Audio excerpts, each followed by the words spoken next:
ஜனநாயக கிறிஸ்தவ பேரவையின் சார்பாக நடைபெற்று கொண்டிருக்கக்கூடிய 10வது ஆண்டு ஐக்கிய கிறிஸ்தவ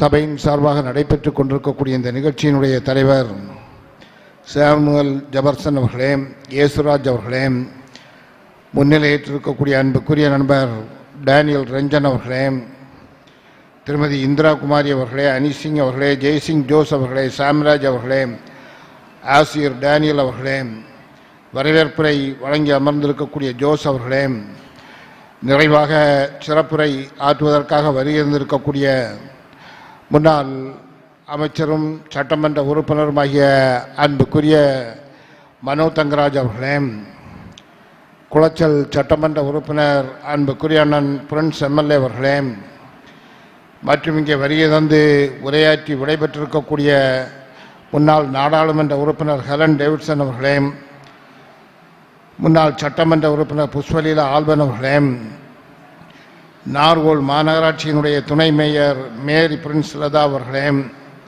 சர்க்குரு கண்ணன் அவர்களே, உரையாற்றி அமர்ந்திருக்கக்கூடிய காரவளை செல்வம் அவர்களே, மற்றும் இங்கே வந்திருக்கக்கூடிய நேஸ்பால் அவர்களே, அன்புக்குரிய சகோதரர் பூதலிங்கம் அவர்களே, மோனிகா அவர்களே, நாராயண பெருமாள் அவர்களே, செல்வம் அவர்களே,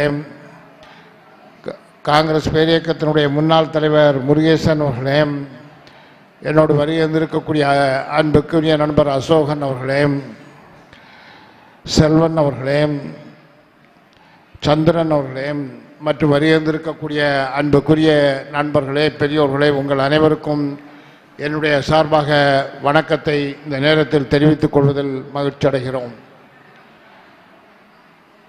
இன்று நடைபெற்று கொண்டிருக்கக்கூடிய கிறிஸ்துமஸ் திருவிழாவை முன்னிட்டு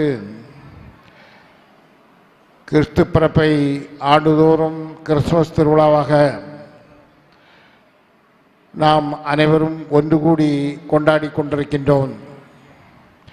அதே நேரத்தில் சிறுபான்மை மக்களுடைய குரலாக ஜனநாயக கிறிஸ்தவ பேரவை அவர்களுக்கு எப்பொழுதெல்லாம் பல்வேறு இன்னல்கள் ஏற்படுகிறதோ அதனை தட்டி கேட்கக்கூடிய ஒரு இயக்கமாக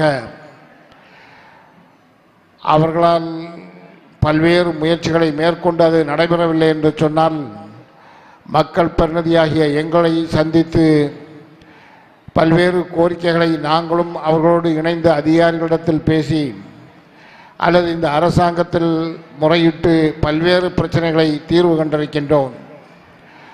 அந்த அளவிற்கு ஐக்கிய கிறிஸ்தவ பேரவையை பொறுத்தமட்டில் சிறுபான்மை மக்கள் மீது அக்கறை உள்ள ஒரு இயக்கமாக இருந்து வருகிறது.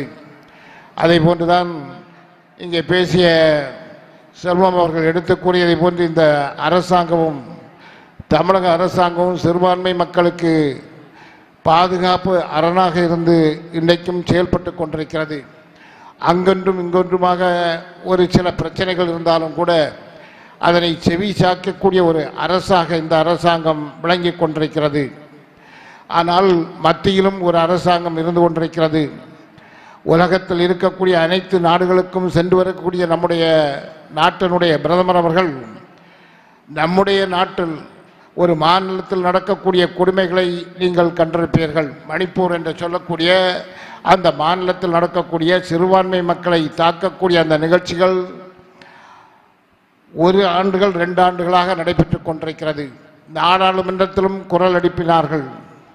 நாட்டினுடைய பிரதமர் உலக நாடுகளுக்கெல்லாம் சுற்றுப்பயணம் மேற்கொண்டு வருகிறீர்கள், ஆனால் நம்முடைய மாநிலத்தில் நடைபெறக்கூடிய சிறுபான்மை மக்கள் தாக்கக்கூடிய அந்த நிகழ்வுகளை தடுத்து நிறுத்தக்கூடாதா என்று சொன்னால் இன்று வரை அந்த மாநிலத்திற்கு செல்லாத ஒரு நாட்டினுடைய பிரதமர் நம்முடைய நாட்டில் இருந்து கொண்டிருக்கிறார்கள் என்று சொன்னால் எந்த அளவிற்கு மனசாட்சி இல்லாத ஒரு அரசாங்கமாக மத்திய அரசாங்கம் இருந்து கொண்டிருக்கிறது என்பதை நாம் இந்த நேரத்தில் எண்ணி பார்க்க கடமைப்பட்டிருக்கின்றோம்.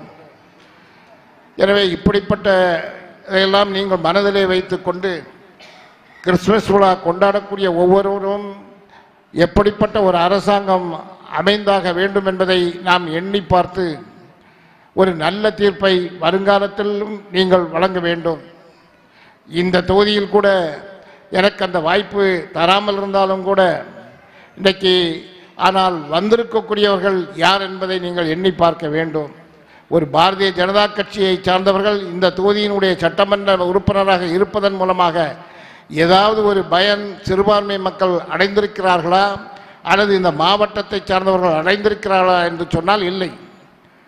இந்த கிறிஸ்துமஸ் பெருவிழாவை பொறுத்தமட்டில் நம்முடைய மாவட்டத்தை சார்ந்தவர்கள் மட்டும் கொண்டாடக்கூடிய ஒரு நிகழ்ச்சி அல்ல, உலகம் முழுவதும் கொண்டாடக்கூடிய ஒரு நிகழ்ச்சி உண்டு என்று சொன்னால் அது கிறிஸ்துமஸ் பெருவிழாவாக தான் இருக்க முடியும் என்பதை எண்ணி பார்த்து வருங்காலத்தில் நாம் நடத்த வேண்டும் என்பதையும் இந்த நேரத்தில் கூறிக்கொண்டு உங்கள் அனைவருக்கும் என்னுடைய சார்பாக கிறிஸ்துமஸ் புத்தாண்டு வாழ்த்துக்களை தெரிவித்து விடைபெறுகிறேன். நன்றி, வணக்கம்.